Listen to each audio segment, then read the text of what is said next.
Bismillahirrahmanirrahim. Assalamualaikum warahmatullahi wabarakatuh. Alhamdulillahirabbil alamin. Nahmaduhu wa nasta'inu wa nastaghfiru wa na'udzu billahi min syururi anfusina wa sayyiatina a'malina.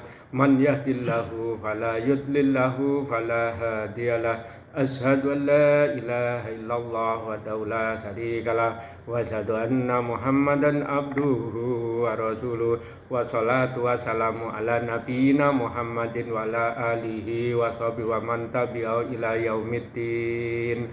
Amma ba'du, ya ibadallah, usikum wa nafsi bittaqwallahi wa ta'atihi la'allakum tuflihun. Qala Allah ta'ala minal Qur'anil Karim. A'udzu billahi minasyaitonir rajim. Bismillahirrahmanirrahim. Ya ayyuhalladzina amanu taqullaha haqqa tuqatih wa la tamutunna illa wa antum muslimun. Wahai orang-orang yang beriman, bertakwalah kepada Allah dengan sebenar-benarnya takwa kepada-Nya, dan jangan kamu mati kecuali dalam keadaan muslim. Shadaqallahul adzim. Masyaallah muslimin wal muslimat, jamaah subuh mushola Baitur Rasyid yang dimuliakan Allah. Marilah kita senantiasa puji syukur kepada Allah Subhanahu wa taala yang telah memberikan pada kita nikmat iman, nikmat Islam serta nikmat sehat sehingga kita dapat melaksanakan salat subuh berjamaah. Salat dan salam kita sampaikan pada junjungan kita Nabi besar Muhammad sallallahu alaihi wasallam, pada keluarganya, para sahabat, pada umatnya hingga masyaallah muslimin wal muslimat, jamaah subuh mushola Baitur Rasyid yang dimuliakan Allah. Kajian kali ini kita ngambil tema dengan Al-Quran kita dimuliakan Allah. Hidup mulia dengan Al-Quran. Allah berfirman, Bismillahirrahmanirrahim. Allamal insana malam ya'lam. Dia mengajarkan kepada manusia dengan apa-apa yang manusia itu tidak diketahui. Dia di sini domir, kata ganti. Dia di sini Allah. Allah yang punya ilmu, Allah yang mengajarkan manusia dengan sangat-sangat sempurna. Kemudian ayat surat Al-Alaq ayat 5 ini ditafsirkan di surat Al-Baqarah, surat Al-Baqarah ayat 151, karena dalam tafsir itu ada rumus 2S1L. Nah, 2S1L siaknya itu ada di surat Al-Alaq ayat 5. Kemudian sibaknya, tafsirnya ada di surat Al-Baqarah ayat 151. Allah berfirman, Bismillahirrahmanirrahim. Kama arsalna fikum rasul yatlu alaikum ayatina wa yuzakkikum wa yu'allimukum kitab wal hikmah wa yu'allimukum wallaha ta'lamun. Jadi Allah berfirman, itu Rasulullah suruh mengajarkan kepada manusia itu satu, itu ilmu Al-Quran, isi Al-Quran. Kemudian dua, mengajarkan akhlak. Yang ketiga, Rasulullah itu mengajarkan sunnah-sunnah. Yang keempat, Rasulullah itu mengajarkan bil hikmah. Yang kelima, Rasulullah mengajarkan kepada manusia dengan aneka ragam ilmu yang baru.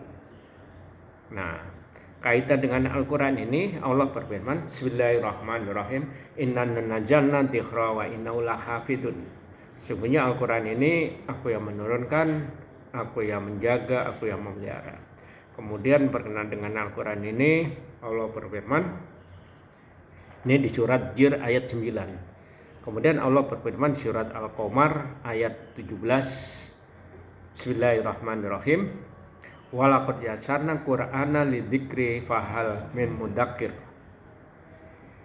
Artinya kita membaca Al-Quran itu memang diberi kemudahan oleh Allah sebagai peringatan atau pelajaran bagi orang-orang yang mengambil pelajaran. Nah, berkenaan dengan Al-Quran ini, Rasulullah bersabda, man qara'an harafan min kitabillahi falahu bihi hasanah.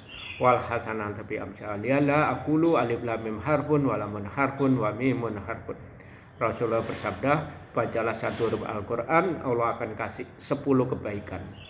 Alif satu huruf, lam satu huruf, mim satu huruf. Alif, lam, mim sudah 3 huruf, berarti 30 kebaikan. Nah, makanya kita jangan sampai setiap hari itu kita ngebaca Al-Quran. Sayang, karena satu hurufnya aja udah 10 kebaikan. Nah, ngitungnya itu 1, 2, 3. Jangan begitu ngitungin di akhir itu 1 ke 2 itu 500 tahun, 2 ke 3 500 tahun, 3 ke dan seterusnya.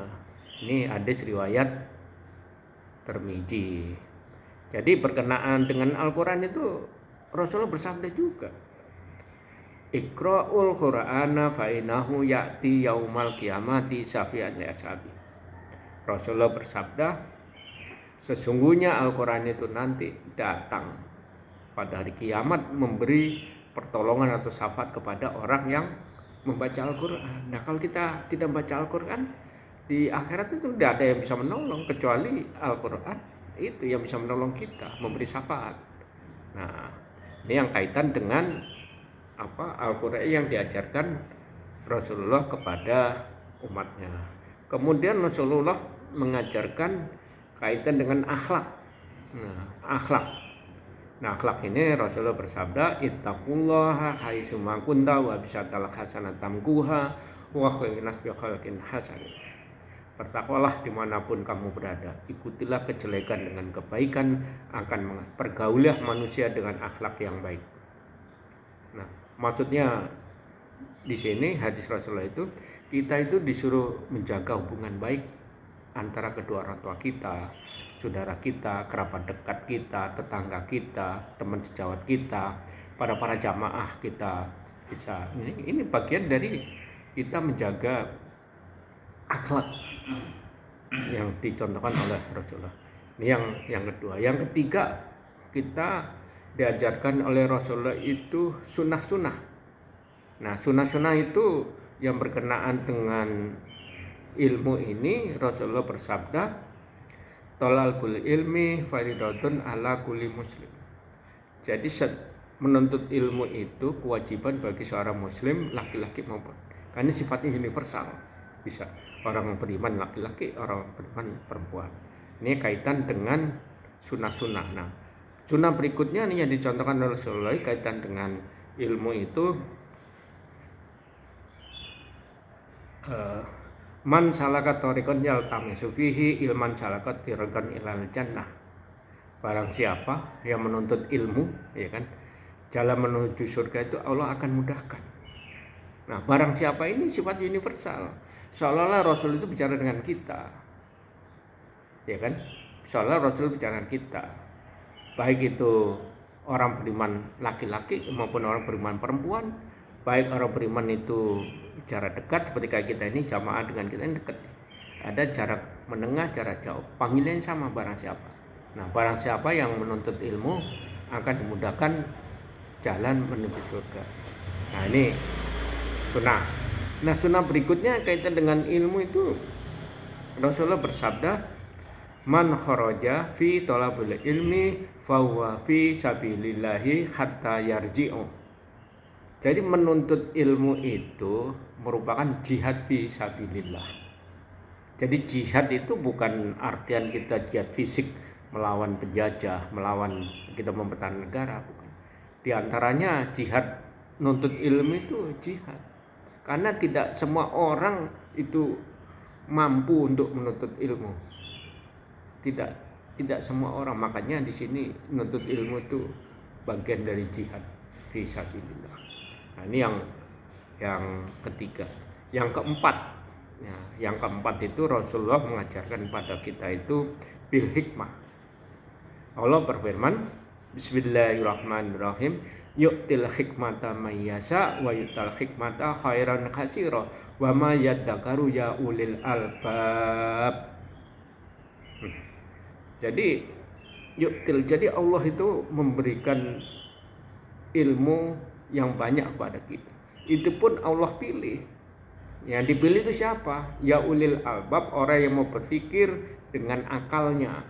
Ini yang akan diberi, nggak semua orang diberi. Makanya di sini bil hikmah bagi orang yang mau belajar lagi, bil hikmah. Jadi kita mendapatkan apa?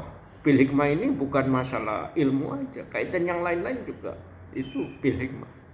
Kemudian berikutnya Rasulullah mengajarkan pada kita itu pertama tadi isi Al-Quran, kedua akhlak, ketiga sunnah-sunnah, keempat bil hikmah.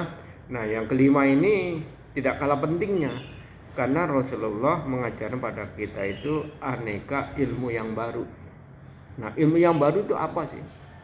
Nah misalnya di bidang ilmu, ilmu ini Rasulullah mengajarkan pada kita itu terutama ilmu itu diambil oleh Sayyidina Ali. Kaitan dengan ilmu ini Sayyidina Ali itu sampai sekarang ilmunya itu masih sampai pada kita. Kayak hadis-hadis itu perawinya banyak kan Sayyidina Ali. Kemudian ilmu matematika itu dari Sayyidina Ali juga. Ilmu fisika, itu sanadnya dari Sayyidina Ali semua itu kaitan dengan ilmu. Karena Rasulullah bersabda, "Ana madinatul ilmi wa aliyun babuha." Saya ini kata Rasulullah, gudangnya ilmu atau lautan ilmu, pintunya itu Sayyidina Ali. Makanya kalau mau mencari ilmu itu belajarlah sama Sayyidina Ali. Nah, itu yang kaitan dengan ilmu. Kemudian kaitan dengan kekuasaan. Nah, kekuasaan juga diajarkan oleh Rasulullah. Kaitan dengan ilmu pemerintahan diajarkan. Nah, ini diambil oleh Abu Bakar diambil oleh Umar bin Khattab. Pada waktu masa kekhalifahan Umar bin Khattab itu wilayah kekuasaannya itu Jazirah Arab. Kemudian merambah ke Afrika Utara sampai ke Eropa, sampai ke Cina. Ini para sahabat itu hanya mampir di Baros. Di Baros itu daerah Medan, mampir di Baros bisa mengislamkan orang Nusantara. Nah, ini berkat didikan ilmu dari Rasulullah. Nah, hanya mampir aja bisa mengislamkan orang. Jejak sejarahnya bisa ini sampai sekarang. Jadi di Baros itu abad ke-7 itu Islam sudah masuk di sana, masih generasi para sahabat itu. Mau dakwah ke Cina, mampir di Baros bisa mengislamkan orang seluruh Nusantara. Nah, Nusantara pada zaman itu kan termasuk Indonesia, Filipina, Singapura, Brunei, terus bagian negeri Champa itu sekarang Thailand lah. Nah itu bagian dari Nusantara. Betapa dahsyatnya para sahabat dulu sampai melampaui zamannya, ya kan? Ini yang kaitan dengan ilmu baru tadi. Kemudian kaitan dengan bisnis atau perdagangan diambil oleh Utsman bin Affan, terus Abdurrahman bin Auf. Ini makanya kekayaan Utsman bin Affan itu sampai sekarang itu masih bermanfaat untuk orang yang masih hidup, terutama untuk menghidupi orang-orang Madinah itu. Pada waktu itu utang-utang orang Madinah itu dibebasin semua sama Utsman bin Affan. Kemudian dari sebagian hartanya itu orang Madinah diberi modal. Nah, kalau yang sudah mampu tidak bekerja disantunin. Jadi harta itu Utsman bin Affan itu ajaran dari Rasulullah itu diterapkan. Oleh karena itu artinya hal-hal ilmu baru itu baik kepentingan di dunia kita ini itu dicontohkan para sahabat. Terus berikutnya Rasul mengajarkan kaitan dengan kita merawat rumah ibadah. Itu diambil oleh Bilal bin Rabah. Bilal bin Rabah itu hanya merawat atau membersihkan tempat ibadah masjid, hanya muadzin. Itu aja sudah dijamin surganya sama Allah. Beliau belum meninggal aja terumpahnya sudah kedengaran di surga. Nah, makanya berkenaan dengan kita hidup dengan Al-Quran dimuliakan. Nah, dimuliakan di sini derajat kita diangkat, ya kan?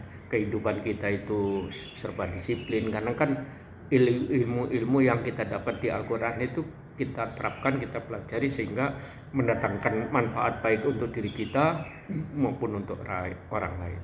Mudah-mudahan tausiah singkat berkenaan dengan hidup mulia dengan Al-Quran itu ada manfaatnya. Billahi taufiq hidayah. Assalamualaikum warahmatullahi wabarakatuh.